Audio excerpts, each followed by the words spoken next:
Good afternoon, ladies and gentlemen. My name is Nirav Shah. I'm the director of the State of Maine Center for Disease Control and Prevention.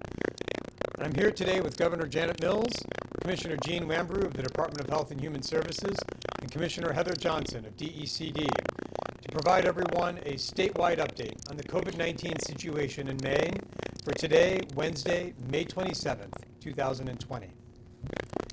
We unfortunately begin today's briefing on a sad note. An additional 2 Maine individuals have passed away with COVID-19. One was a woman in her 70s from Cumberland County. The other was a man in his 80s, also from Cumberland County. The passing of these 2 individuals marks the 80th and sadly the 81st of individuals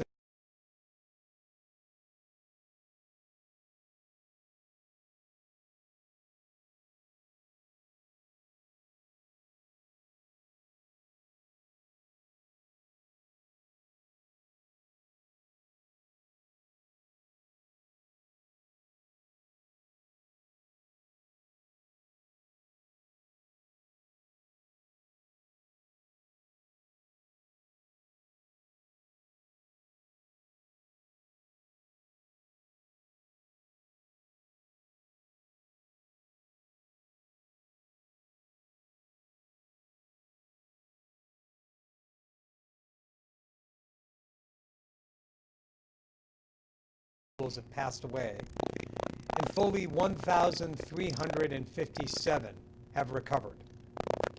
Of our cases, 498 are among healthcare workers. There's one new outbreak I'd like to note today, which is that the Lewiston Ubuntu Care Facility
on our website.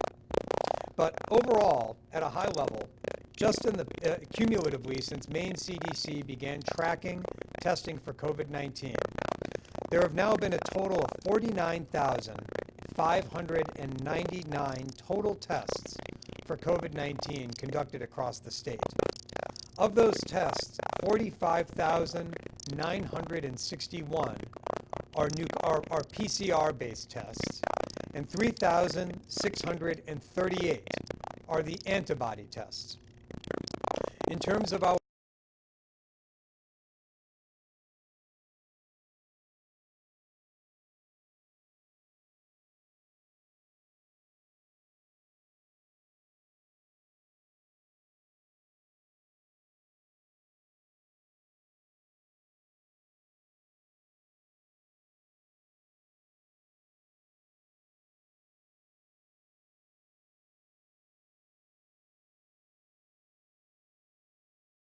positivity rate is about 4.6%.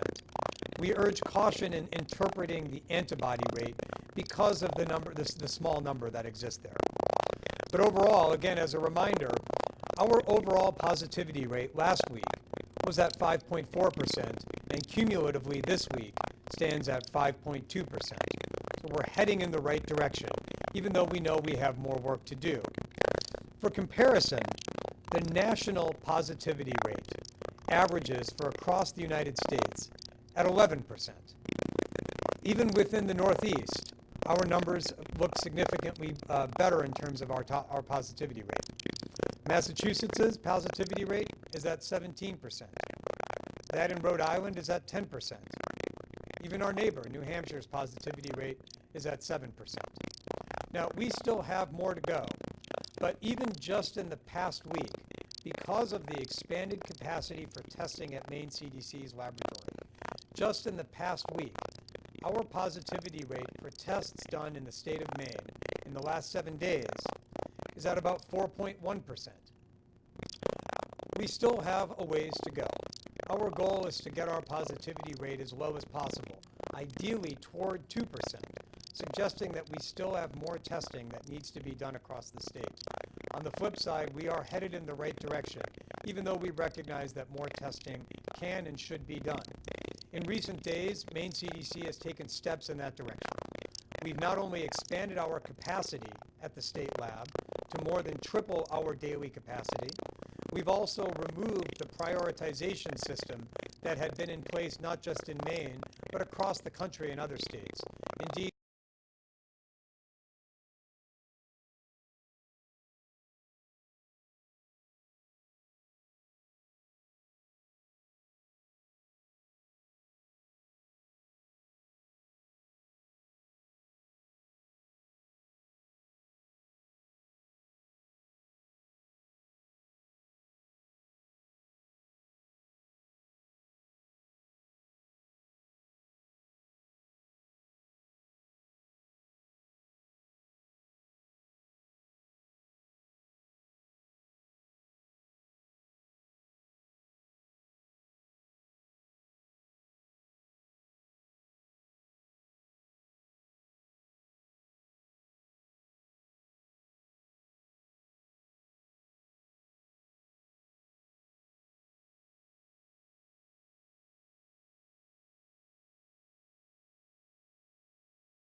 Related to COVID-19, as well as an increase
services, both of which have licensing authority for restaurants. I've asked them to streamline and expedite licensing, facilitate the transition to outside dining, and they have done this. Streamlined permit options are available on the licensing sites. Additionally, the Department of Economic and Community Development today will be updating its restaurant guidance for outdoor seating. We will continue to evaluate the data trends and share a new reopening date for dine-in services in the coming weeks. In the meantime, I encourage the municipalities in Androscoggin, Cumberland, and York counties to consider closing some of their streets, as the city of Portland and some other cities have done, and free up space for restaurants to serve outside in a safer manner. Other than this change, we do expect Stage 2 to move ahead as planned. This means that retail businesses in York, Cumberland, Androscoggin, and Penobscot counties may reopen if they wish, with added health and safety precautions, such as restricting the number of customers in a store at one time, enhancing cleaning practices, using touch-free transactions, and strongly encouraging customers to wear masks. It also means that restaurants in Penobscot County may reopen for both dine-in and outdoor dining with added health and safety precautions, including physical distancing the customers, ensuring that employees follow enhanced hygiene and sanitation practices, controlling customer flow through making reservations whenever possible. We believe it's appropriate to allow Penobscot County to join the 12 rural counties in reopening these establishments, given that the county has not had more than 3 cases a day since April. So as of June 1, statewide, with new health and safety precautions, Maine people can go inside a retail store, keeping a distance from others. You can go to a drive-in movie theater. You can golf, hunt, fish, boat, camp, get a haircut, take a dog to the groomer, or take an outdoor fitness class, among many other things. And as of June 1, if you live in Aroostook, Piscataquis, Washington, Hancock, Somerset, Franklin,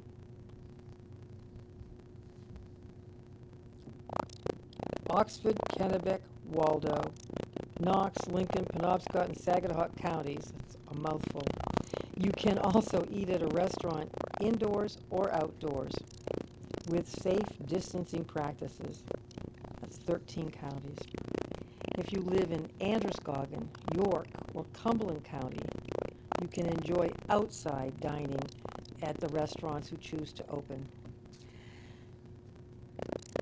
As I've said from the beginning, every day we monitor epidemiological data and emerging science and the experience of other states, and when necessary, we will adjust the reopening plan as we did today to protect the health of Maine people. State government will work to protect you as well. That's why we have more than tripled the state's testing capacity through our agreement with IDEX, and we're working every day to secure more capacity. It's why we have eliminated the testing prioritization system so that anyone suspected of having COVID-19 can be tested if their doctor thinks it's appropriate. It's why we're recommending universal testing in congregate living situations after a single confirmed case. It's why we're expanding the state's contact tracing system, as Commissioner Lambrou described yesterday. And we've announced the deployment of federal funds to expand the state's lab capacity, to bolster rural hospital lab capacity, and to establish drive-through testing sites. Tomorrow marks almost 3 months since the first reported case of COVID-19 here in Maine. 3 months ago, seemingly overnight, a pandemic changed our state in a way we could never have imagined. Since then, Maine people have changed too. Distillers are making hand sanitizer. Sneaker companies are manufacturing cloth face coverings. Restaurants are serving to-go cocktails and delivering free meals to those who need them. Schools are sending tablets home, and teachers are connecting with students over Zoom. The Department of Education is using federal funds and private donations to secure internet access and provide internet devices to help with home learning for 100% of the Maine children who said they needed it. At the same time, we hug less and we wear masks more.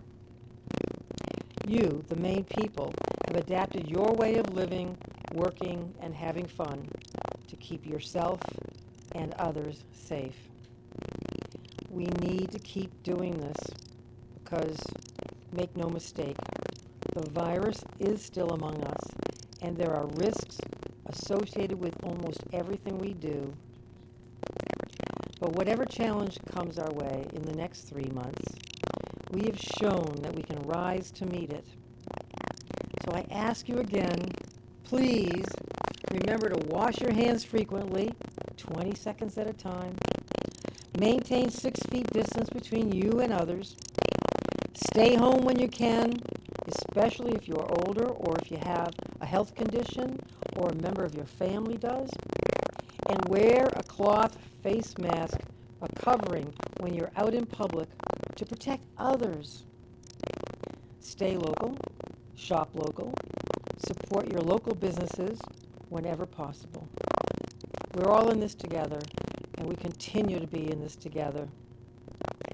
As Dr. Anthony Fauci said earlier this week, quote, "Now is the time, if ever there was one, for us to care selflessly about one another." I couldn't agree more. Thank you. Thank you very much, Governor Mills. Governor Mills, Commissioner Johnson, Commissioner Wamber, and I will now turn things over to our colleagues in the media. And today's first question goes to Joe Cortez from ABC 7. Thank you, Dr. Shaw and Governor Mills, for taking my question. The first one I have one for Dr. Shaw, one for Governor Mills. The first one goes to Governor Mills. Your states 2 and 3 still has out-of-staters being quarantined for 14 days, and understandably that's by the CDC guidelines. When you look up how long the symptoms are affected, it's typically you can see between 5 to 6 days you can see exposure. Has there been any long-term discussion on maybe when that quarantine will be lifted or changed maybe for a timeline before the fall?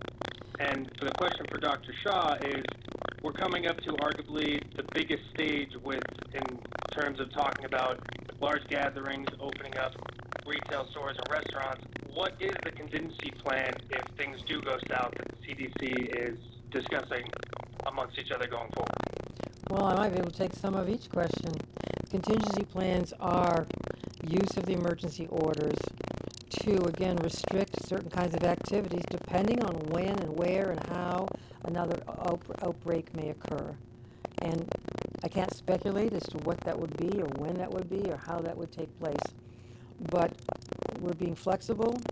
We've said from day one, this is a gradual reopening, unlike the original orders that were just all across America, shutting things down. This is a gradual and in some respects a more difficult process to be thoughtful about every stage and to monitor the data to make sure that people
today, so I'm going to, we're just going to move to the next journalist, who is Joe Lawler from the Press Herald.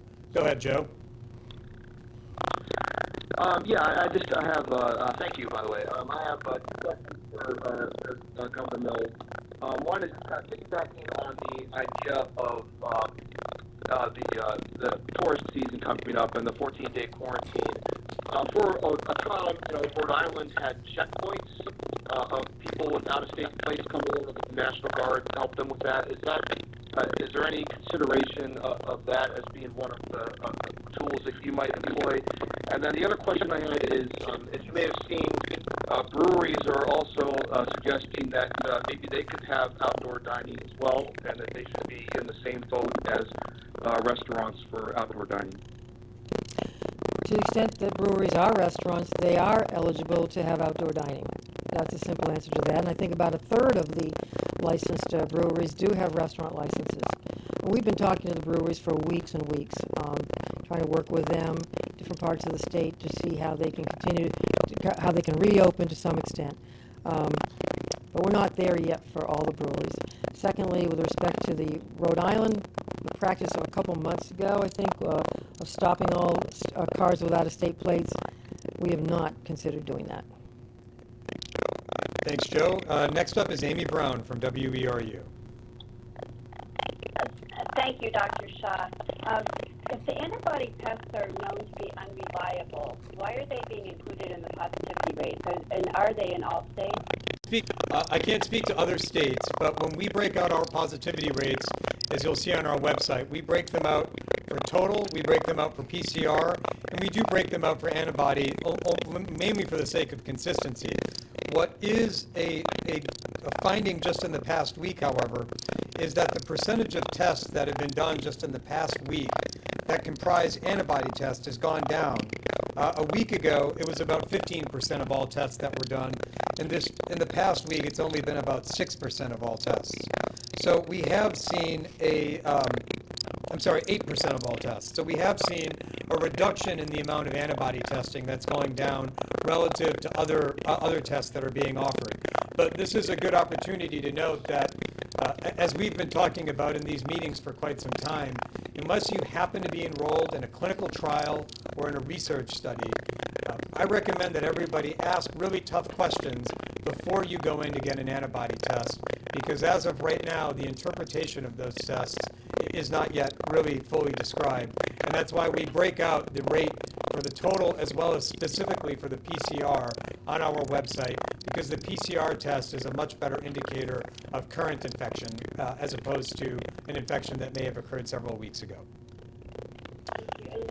Governor Mills, other than the situation in Sunday River, how many actions or approximately have you had to take against businesses or entities in the state for noncompliance? And do you anticipate and have any special guidance for the upcoming July 4th holiday? Oh, it's a good question. I'm sure there will be guidance about July 4th. In terms of numbers, enforcement is done at many different levels in many different forms.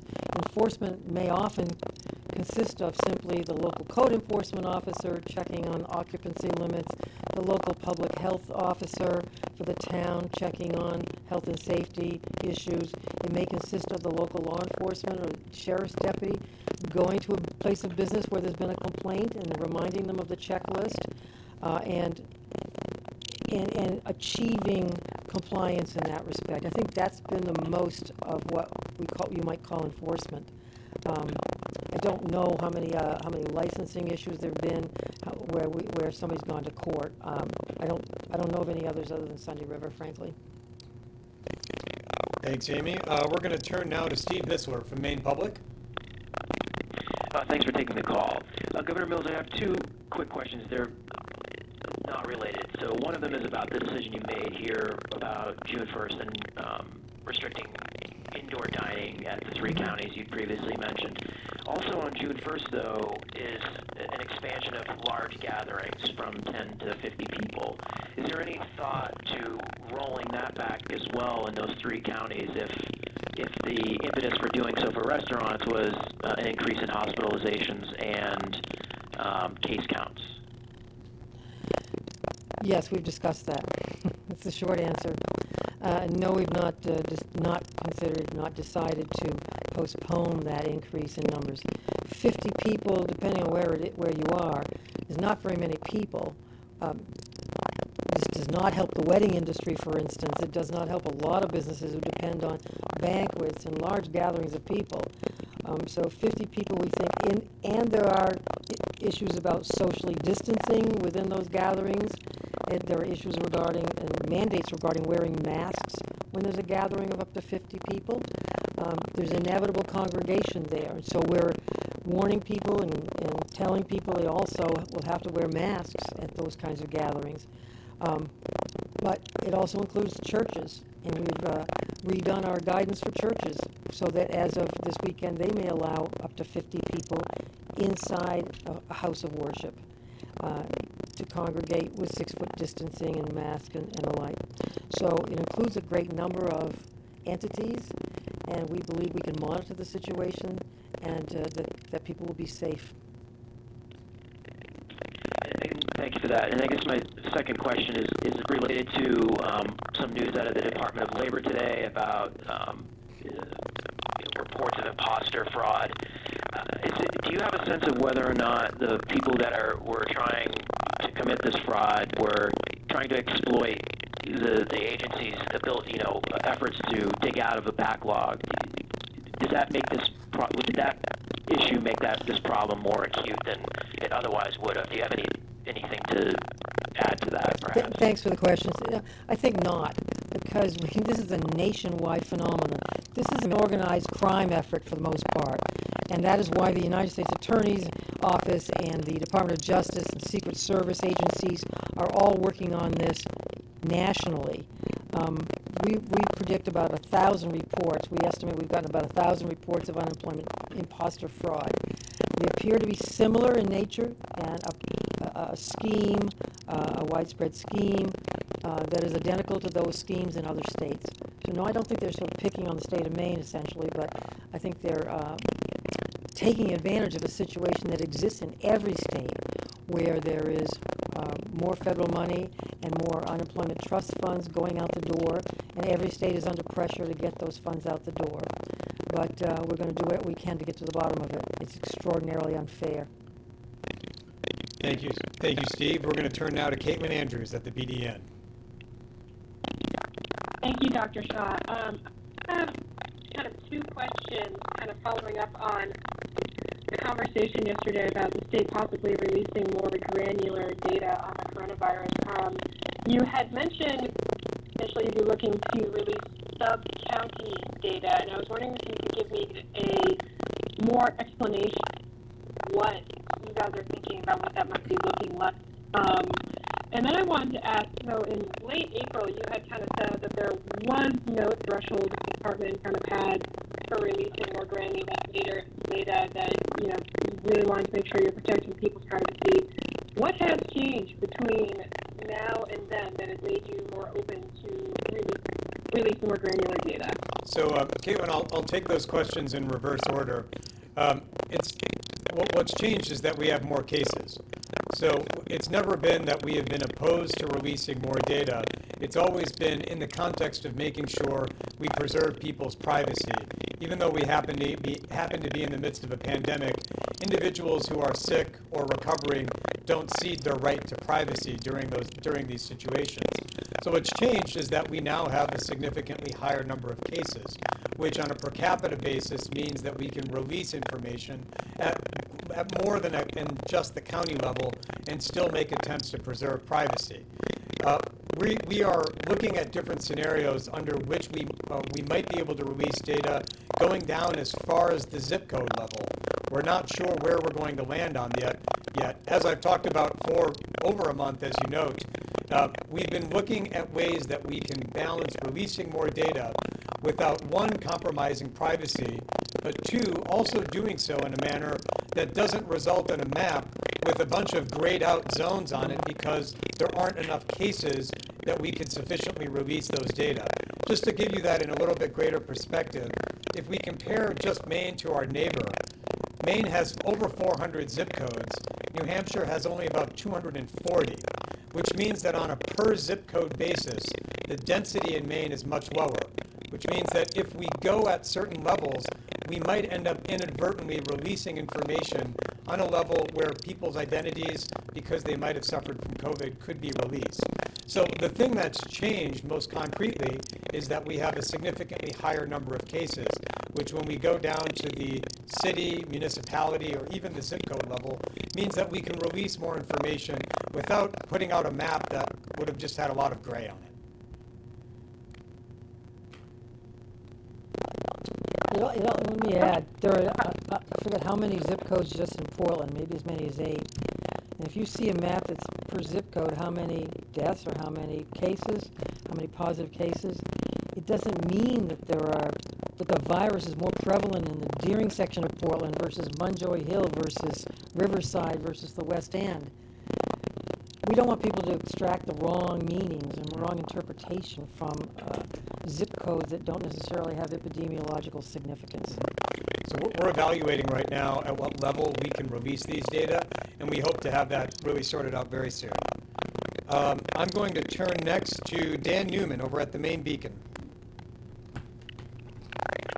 Hi, thanks for taking my question. Governor Mills, as courts consider reopening in June, could you give an update on the eviction moratorium, and how long do you intend to keep that in place? Thank you. Right. I don't tell the courts how to operate. We talk to the acting Chief Justice, interim Chief Justice, Andrew Mead, when we need to. He just issued an administrative order early this afternoon, about what the courts will be doing June 1, and then June 15th, and then July 1. I can't speak to that. I haven't read it in detail. But the executive order that I issued regarding evictions remains in place. And it does allow for some evictions to go forward, as does the court's order, if there are behavioral issues, if somebody's tearing up the apartment or have committed illegal acts. But for non-payment per se, as a result of COVID, we're discouraging evictions, and the courts are not open for those eviction cases yet. We also are continuing to make payments for under the rental relief program that Maine Housing stood up and helped us with, and we're excited that more than 4,700 people in Maine have received that payment, and many others are still eligible for it, and I hope they will apply. We're going to turn now to Brian Sullivan at WAVI. Thank you. I just have one question, but if I could get an opinion from Dr. Shaw and Governor Mills, that'd be fantastic. I know, Governor, you just mentioned some of the things that are going to fall on the municipalities and enforcement in the state, like police and sheriffs and things like that. I guess I would just like to hear from both of you about how important you view enforcement as we move into this next phase of opening up the state. I know, Dr. Shaw, you mentioned yesterday wanting to have a conversation with people who we deem non-believers. When that doesn't work, where do we go from there? Yeah, well, I think part of it is consumer choice, too. The Maine public knows what we're doing. Whether you approve or disapprove or agree or disagree with any specific decision or executive order among the more than 40 that I've issued, the Maine public knows that we are doing this in a measured fashion, hopefully a thoughtful fashion, taking into account public health as our top priority. So if a Maine consumer goes to a store, let's say if they go to any facility and the roof is falling in, that's a public health and safety issue, and you wouldn't go there. If you go to a store or facility and the person greeting you visibly has smallpox and you haven't been vaccinated, that's a public health and safety issue, and you're not going to go there. The same with these precautions, because they are based on public health and security and safety. So consumers are not going to go to stores and restaurants in areas that don't have the checklist, maybe a badge at their discretion, or a place which is committed to protecting its consumers, its clients. That's the one big enforcement tool we have, I think, is consumer choice. But secondarily, we have an understanding with law enforcement and with local people about how to make sure that people understand, businesses understand the precautions and how necessary they are. enforcement comes in a lot of ways and a lot of levels, and we'll be talking more about that in the coming days. And I would just like to say, I agree. We will turn next to Steve Betts at the Courier-Gazette. Thank you, Dr. Shaw. This is a question for either you or the governor. What advice would you give town officials who are trying to plan their annual town meetings in order to hold those things? Well, let me answer, because we've been working on additional executive orders regarding elections and public meetings, trying to gauge things as we go. My town meeting usually has a couple hundred people, so with the gathering rule in effect and going to 50 people come next week, we don't want people to have town meetings in the traditional sense. The legislation that was enacted, the emergency legislation, does allow the towns to carry over their budgets month to month. We're also working on the school budgets and how they can proceed to have some budget and to hold a referendum on July 14th. Many school districts also have public hearings. We really don't want the public to congregate in that manner. Several school districts have been very imaginative about how they can have public meetings and public input in large venues, but we're interested in having the public input through a comment period rather than a hearing where people congregate. And we're interested in having the referenda the same day as the election, the primary election on July 14th. So we're working with the MMA, and they can tell you what we've been working on better than I can, because we've been doing it at several levels with CDC and with our Department of Education and with the lawyers in-house and with the Attorney General's office. Thanks, Steve. We're going to go to Samantha Hogan at Pine Tree Watch next.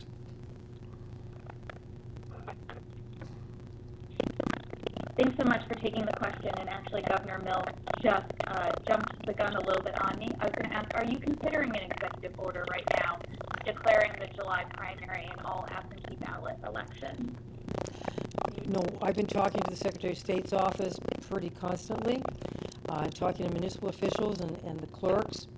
At this point, we want to preserve the right to vote in person, preserve that opportunity. But we are also talking about guidance that the Secretary of State can give regarding how that's done. And we are hoping to draw down some of the federal funds that the Secretary of State is eligible for to employ plexiglass barriers between the clerks and the voters and the public, among other things, and to maybe buy some PPP for those individuals who are working at the polls during the day and the evening during ballot counting. But we're also working very hard to encourage absentee balloting. My previous executive order allows absentee balloting, no excuse, no reason, absentee balloting right up until 8 p.m. or 7:59 p.m. on the day of election. So that's one major step we've taken to do that. There may be other ways we can encourage absentee balloting through education and other measures. We're going to turn now to... Can I ask one follow-up question? Do you fear, though, at all that if you do not issue an executive order, we could see a very patchwork response to absentee versus some municipalities feeling pressure to open polling locations without adequate staff or without adequate protection for those poll workers? That really is a question for the Secretary of State, Matt Dunlap, who's been in constant touch with the ballot clerks and with the registrars of voters across the state. And I talk with him. He communicates to me what some of the things that they're talking about. But I think it would be speculative of me to say that it might result right now in a patchwork. So we're going to go next to Sarah from the Machias Valley News Observer. Hi, thank you for taking my question. I have two questions. The first one is for you, Dr. Shaw.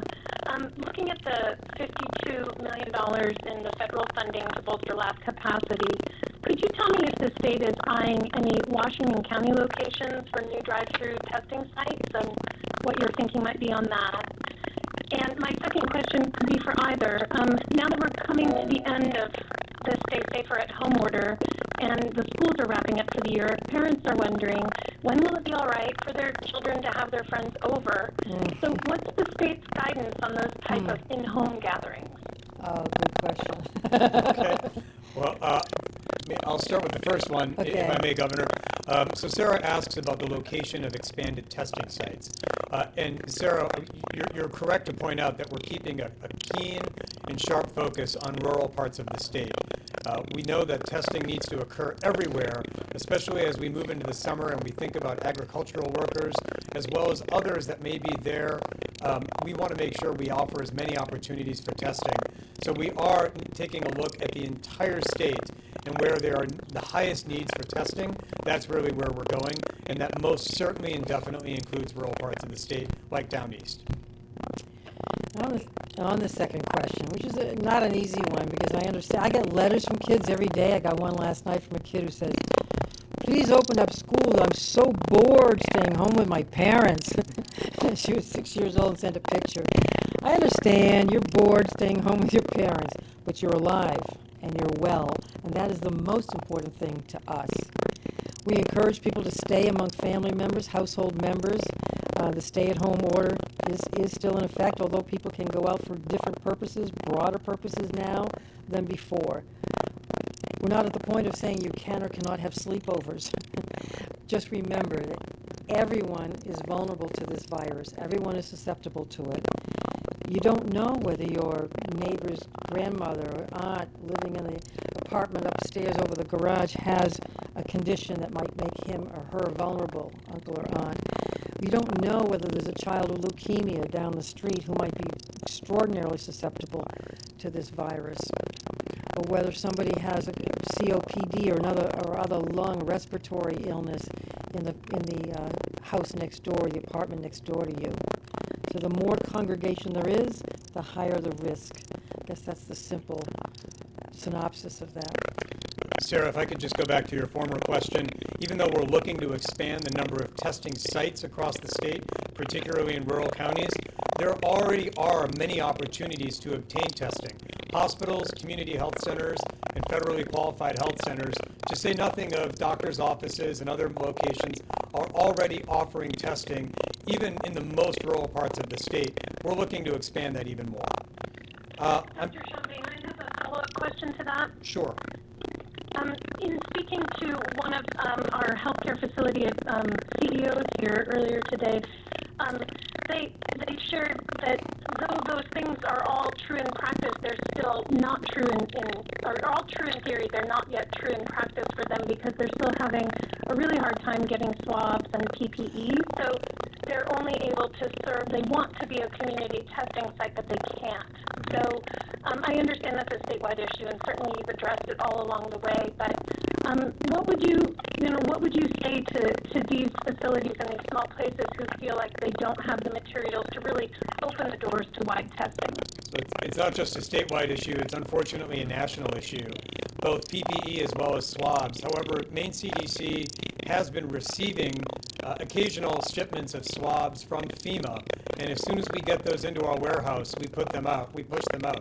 My recommendation to the hospitals that you noted would be to make sure that they keep doing what they have already been doing, which is making requests of the Washington County Emergency Management Agency. Washington County will get those requests to us, and we'll get them filled as quickly as we can. Thank you. We're going to turn now to Megan from WMTW. Thank you for taking my question. This question is actually for Governor Mills.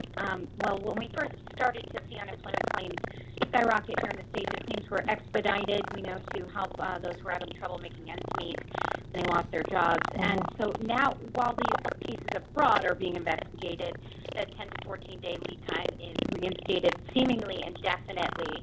So what do you say to the Mainers who are still having trouble filing now, cannot get through on the line, and especially now that the processing period is back to normal, that 14 days, they're still waiting for benefits, and also, given now that there's that freeze for 48 hours, so what do you tell the Mainers who are still waiting in the face of more waiting now? Thanks for the question, and I have a great deal of sympathy for those individuals who are still waiting. There may be any number of reasons why they're still waiting. They may have been scheduled for fact-finding because the department has requested information from the employer, the previous employer. maybe a number of reasons, maybe inadequate information.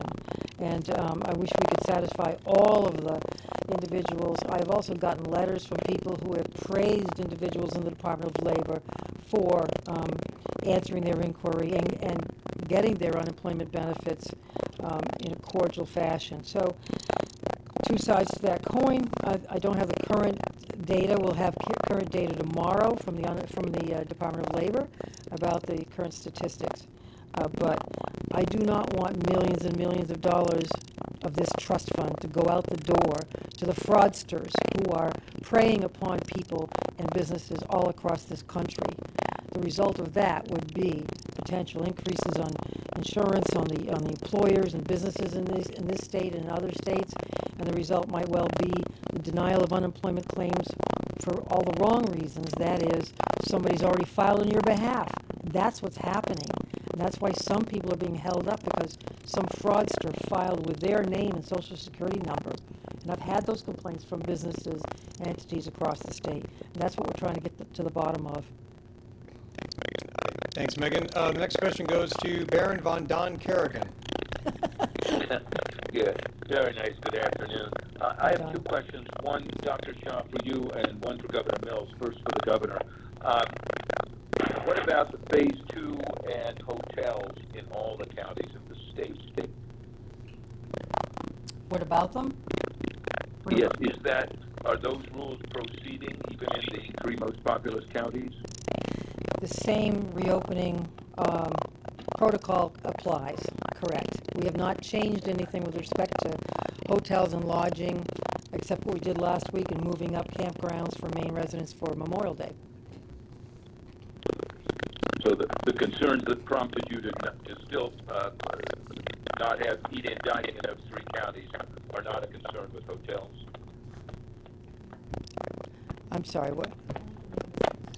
Yeah, June 1, I think there's some confusion, and understandably, June 1 begins opening lodging for non-emergency workers, for Maine residents only,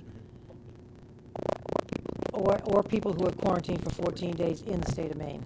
Right. That's still in effect for June 1. Does that answer your question, Don? It does. I guess I was asking that you don't have the concern about keeping the restaurants closed for in-person dining. You don't have that same concern about the hotel. Well, right, because in-person dining in those counties where there are high numbers brings people together in the same room, in the same facility, inside. Some of the factors we look at are whether or not the activity is sedentary, whether or not it's inside or outside, and people generally take a hotel room. You know, they don't bring 10 people with them in one hotel room.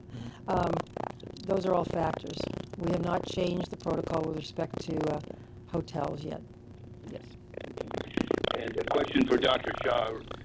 If we look at numbers, it looks like about 90% of the current active cases are in those three counties, Androscoggin, Cumberland, and York. Does that tell you anything about either the virus being on the way out in the rest of Maine, or that you need to take extra steps, including expanded testing perhaps, in those three particular counties? Sure thing, Don. So Don asks about, Don rightly observes that much of the active number of cases that we see are in the three highest counties of transmission, Cumberland, Androscoggin, and York counties.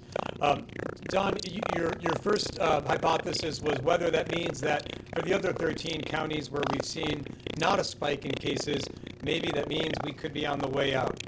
Unfortunately, the answer in this situation is a scientific one, which is to say we don't know for sure. The virus came so quickly that it could just as easily recur in one of those rural counties. And in other parts of the country, what we've seen in rural parts of other states has been, unfortunately, a recurrence. So we remain on guard and looking at the data on a daily basis for the possibility of resurgences or spikes like that, even in rural counties. What I think we see when we look at the data from the three highest counties is a continued number of cases, both associated with congregate care settings, long-term care, facilities of that nature, as well as cases that are just being transmitted in the community.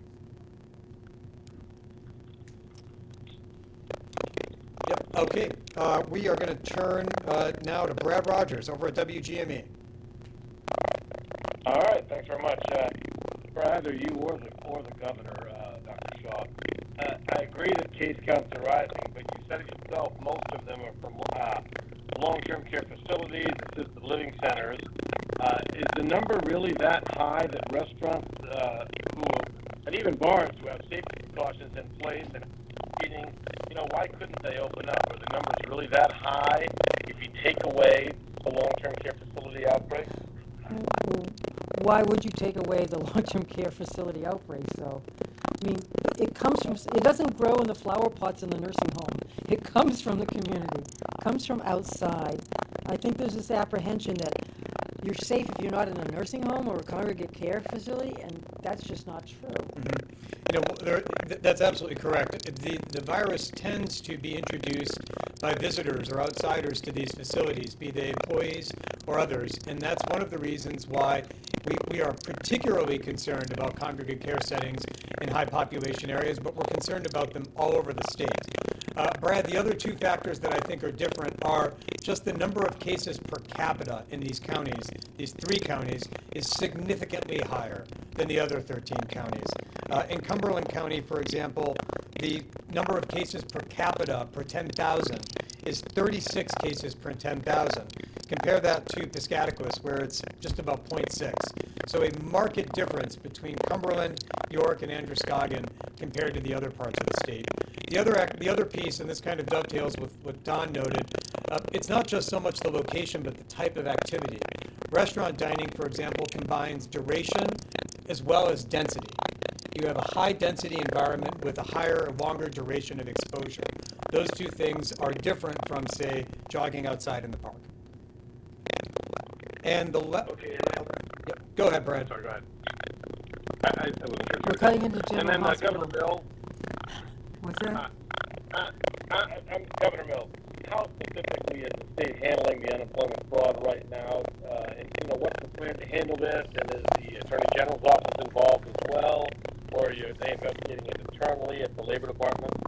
No, we're working with the U.S. Secret Service, and the U.S. Attorney's Office, and the Maine Attorney General's Office, the Maine State Police, the State Treasurer, and the U.S. Department of Labor. I have a call later on today with the Secretary of Labor in a short while, and the Social Security Administration. The federal and state governments are working together on this. This isn't something that we can solve on our own. It is a national, if not international, phenomenon. And the last question for today goes to Patrick Whittle from the AP. Yeah, thank you very much. Some of my questions were answered earlier as I'm here at the tail end of the parade, so I thank you for that. But it's been a bit of a while since we talked about mental health. Could you give some kind of a picture of how the state's mental health care providers are handling this stage of the pandemic, and how if there are enough services to meet all the needs that must be out there right now? I don't have an answer for you on that. I think it's something we're looking at, trying to keep tabs on. We hear from the providers at different levels, different stages. I think the telehealth phenomena was a little more difficult for them to engage in for mental health, behavioral health therapy than it was for other kinds of therapies. But we're concerned. We were concerned during the snowy, rainy times of late spring that depression might set in to a larger extent than otherwise. We are communicating with the providers to make sure they have what they need to provide help when and as it's needed. Great. Governor, that was the last question. Oh, it was. Mm-hmm. Thank you. Well, thank you, Dr. Shaw, again. I'm on weekly calls, actually bi-weekly calls with the other governors. Yesterday I was on a call with the other governors and with the White House, with Vice President Pence and Dr. Fauci and Dr. Birx. And we talked about testing, we talked about thermometers and many other phenomena, and what other states are doing. And I'm pleased to be part of the National Governors Association, to be a member along with Doug Burgum of North Dakota. who just the other day held a press conference to talk about the meaning of wearing masks and why it's not a partisan divide, why it doesn't mean anything about your philosophy or your needs or your characteristics. He said, this is one time when we truly are all in this together. And likewise, my another compatriot, Mike DeWine, Republican governor of Ohio, said last night, wearing a face mask or covering is not about politics. It's about helping other people. Let's keep that in mind. And I'm pleased to wear this mask that was designed and made by a person named Billion Dolby of Hollowell. It's fishing season. Thank you very much.